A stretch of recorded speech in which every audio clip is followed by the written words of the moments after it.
Amici del Televignole, bentornati in pessimo questa trasmissione particolare a Dottor Sagonte, una trasmissione sui problemi della salute, insomma, però non parliamo di fever, di influenze, di raffreddori, stavolta torniamo a parlare del ronzegar.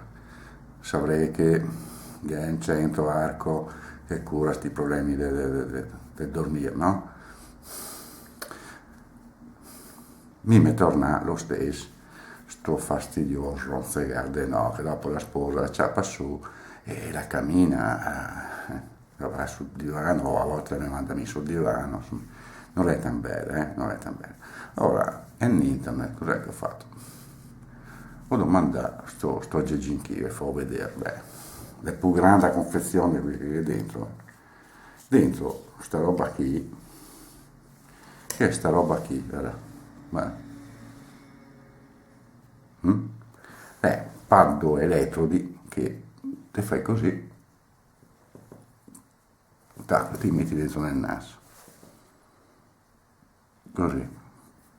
Cioè, a parte che ti gabbi quei anelli dei africani, no? Cioè, ma invece serve, dovrebbe servire, per non ronzegare. Primi tempi vi dirò che viene anche abbastanza bene, nel senso che sto qui praticamente è la versione di sotto della roba di sopra, sai quei cerotti che mette di sopra, no? Sto qui è una roba invece che parte da sotto, fa così. Anche te, un attimino,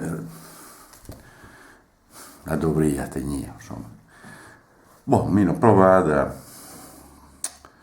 Alla fine vi dirò che i risultati più bei sono: 1. Non fumando la sera, 2. Non mangiando massa la sera, 3. Non bevendo massa la sera. Se riuscì a calare un po' di panzotta, meglio ancora.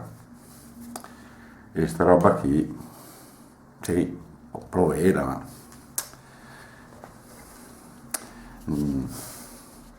però è bella anche la confezione, no?